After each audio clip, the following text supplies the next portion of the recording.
Hello, my Flat Earth family. So, I am going to be analyzing this video that D Marble put out. And I ask that you, especially D, not take this personally. But I want us to be teaching things that are true and well thought out. And I think that this is not one of those things. Okay, let me put this down a little bit. There you go, much better. Okay, so I'm going to play some of this and then I'm going to stop it at a good point. So this is D Marble, and the name of it is What Force is Gravity Fighting? It's a natural force that keeps us all from flying off into space. We were always... Alright, so I want to talk a little bit about that phrase. That phrase that we get so often. You know, if it weren't for gravity, we'd all go flying off into space. As ridiculous as that sounds, there are still adults, supposedly rational thinking adults, that still say that exact same thing. So, the situation is that we've all been subjected to an extensive propaganda campaign that has resulted in people operating with total disregard for their own God-given senses. And this has led people to believe in ideologies that go completely against common sense and rational thought. When individuals express their knowledge that they live on a flat, stationary plane, one of the most popular responses we get is in the form of gravity. And gravity is used to explain away everything that makes absolutely no sense in relation to your day-to-day experience. Yes, that is very true, what he's saying there, that the heliocentric believers, the globe model believers, will say that gravity is the answer to everything that they can't answer. So, yeah, that is true what he's saying there. It's the glue that holds this whole thing together. So we were all programmed to believe in gravity, and we're told to respond by explaining gravity and saying that gravity is this amazing force on Earth that pulls everything towards the center of mass from all directions. This infers that when people say that believe in a globe, that there exist people thousands of miles beneath your feet who are walking, driving, riding bikes, flying airplanes, finding love and loss, experiencing tragedy and hope, all while living their entire existence upside down relative to their position. Now, this is where I really take exception to what he's saying, because he put in the word relative. So when you are talking about the globe model, the heliocentric model, relative is very relative. So when you are in Australia, then on the globe, because of gravity, you still are standing what you think is upright, and there are no upside down places on the globe because gravity eliminates that sense of it. So the only way that what he's saying can be correct is if there were no gravity, which we are going to get into a little bit here, and there was no globe model that depended on this theory of gravity. So there's two theories at work here, the theory of the globe and the theory of gravity. And the only way you would see anyone standing one way and then the other one would be upside down is if you were at a distance taking a picture of it, like from outer space, the theory of outer space.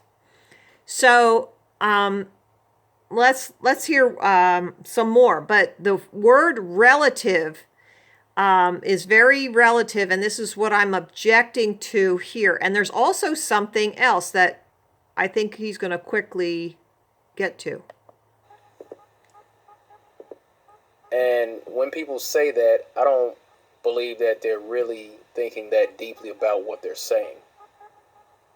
And what you're seeing here is a visual demonstration of just that. I know it looks silly, but we globe skeptics or flat earthers, we're not the ones that believe that this nonsense actually matches up with reality. So first off, let me tell you, I do not like these types of pictures. I think they are mockery, and we should not be mocking anyone. You know what we were before we were flat earthers? We were globe believers. We were there.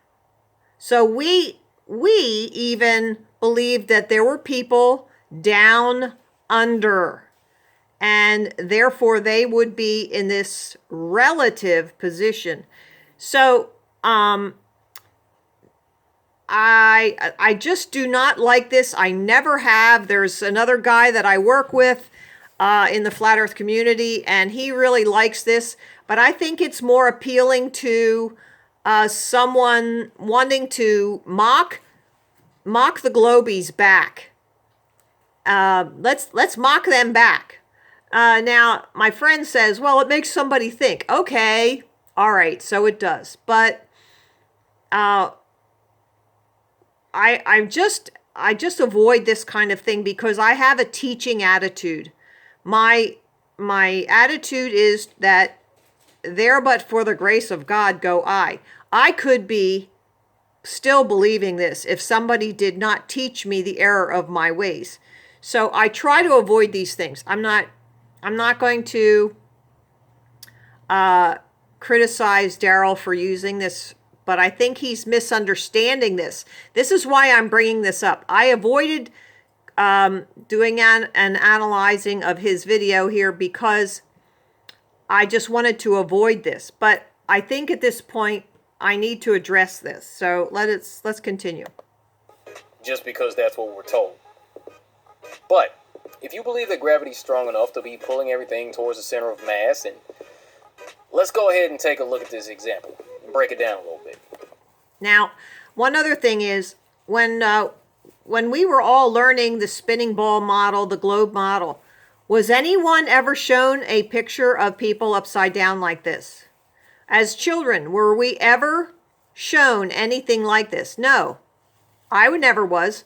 So we were never believing this.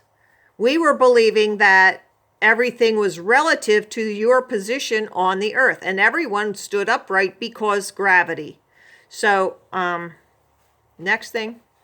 A person can be standing next to a 4,000-pound vehicle and step outside said vehicle and stand next to a helium balloon while that balloon is attempting to float upward to the sky that is relatively beneath someone else's feet. Because people believe that's a thing. You can dig through the earth and then come out the other side, and there's going to be sky up there when you... Yeah, that's what he said right there was true. That is part of the globe model, that we could dig through to China. Now, that is something that has been mocked and put in cartoons and said to be part of the globe model. And I think it's horrible that, the kids are like mocked as children. They're even being mocked on the cartoons, and it's just awful. But go ahead, continue. Get out on the other side. People believe that gravity is strong enough to hold this 4,000-pound van to the ground because that's what you're seeing right here. The gravitational pull is supposedly holding the van on the concrete, keeping it from flying off into space. Right? Somebody can step out of that same vehicle with absolutely no detection of this tremendous force that's holding the van to the ground, and as ridiculous as this sounds and looks, that's exactly what most of the Earth's population has been trained to believe. And then you're going to have these so-called experts on the internet who would shrug that off and offer up word salad, pseudo-scientific jargon, word trickery to confuse people using terms like selective gravity. to explain away these things that have no relation to reality. Now let's address this logical fallacy of gravity is what's keeping us all from flying off into space, and add a little question in there. Now, those of us who actually trust in our senses to interpret reality and have grown a skepticism for the globe model, and we find it easier to conclude that gravity is a non-existent force, and that we all, meaning everyone existing on Earth, all of us, we experience life on a flat, motionless plane. We all walk around upright at a 90-degree angle on this vast, flat plane, just like we all experience every day of our lives. Our day-to-day experience is us living on a flat. Yes. And that is what we understand now, that it is a flat plane, and that's why we all, are standing upright. But we are like parallel with each other now, whereas before we didn't know we were parallel with each other. So that's the difference. Motionless plane. None of us have ever seen anybody upside down. That makes absolutely no sense. Anyway, but if gravity is the force that is keeping us all from flying off into space, then this would mean that there's some force, some repellent force that's either pushing everything away from the surface of the Earth, or that there's some force that's external to the Earth that's pulling everything away from the surface of the Earth. Okay, so this is where I think we're getting into a little trouble. There is a force, and I don't think he touches on that. He talks about space pulling us away, but I will get to this, but I don't think he's hitting on what's really important here. So let's keep listening. Earth in all directions, relatively. This would mean that there's some force that gravity's constantly in this eternal struggle with. Well, as far as we know, there's no repulsive force pushing everything away from the Earth. In fact, we've been taught that the Earth has a magnetic core. Well, see, this is what he's missing. There is some force in the globe model, in the heliocentric model. There definitely is a force. Let's see if he hits it. Although it's been demonstrated that magnetic properties are lost when a metal reaches a certain temperature, but I suppose that's for another video.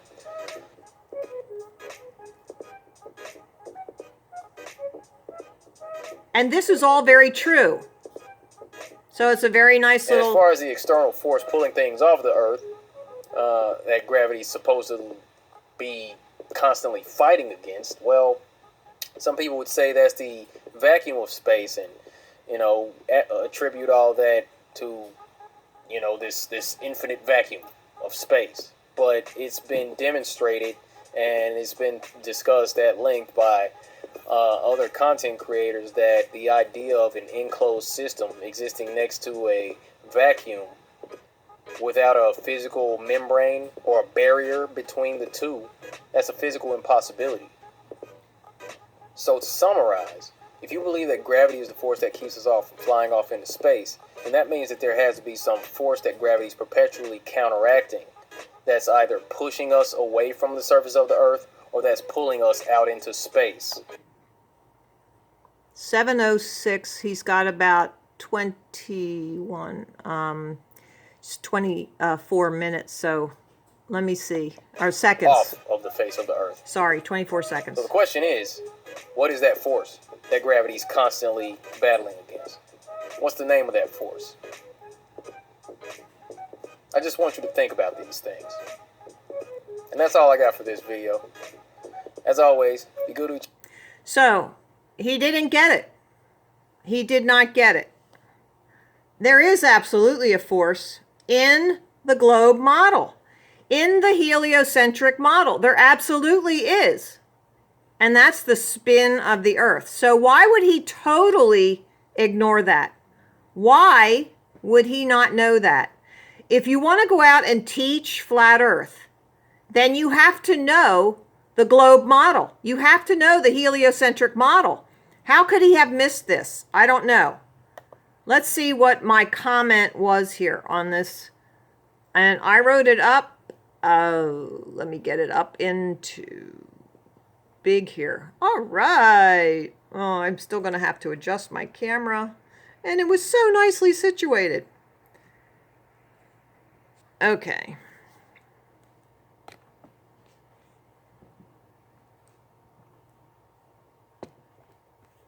I'm sorry for this. I'm low tech.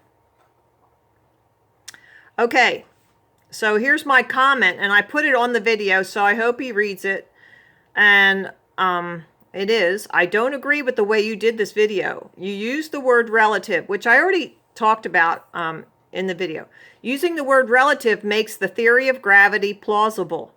This is what the controllers use to explain gravity, and on a globe, this would work, relatively speaking.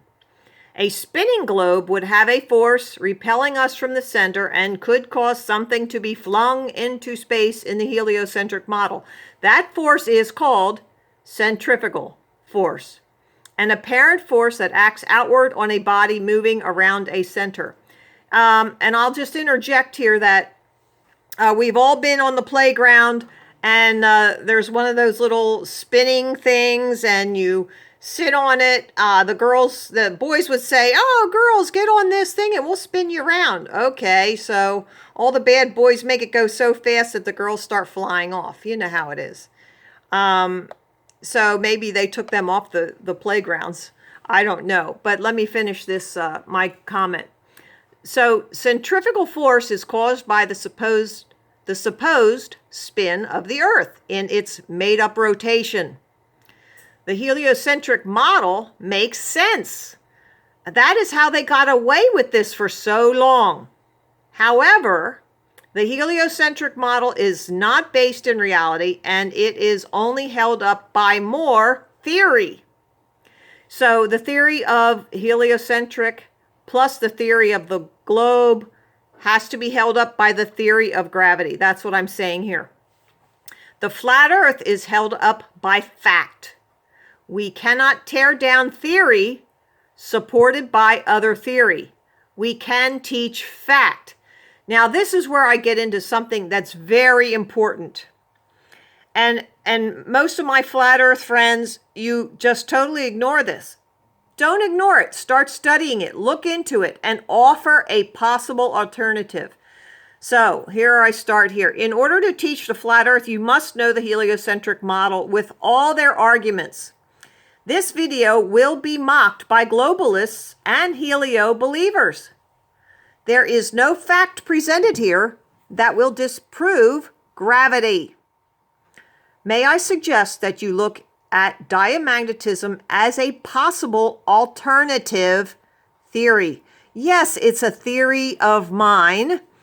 Diamagnetism is not a theory, though, because diamagnetism is a reality.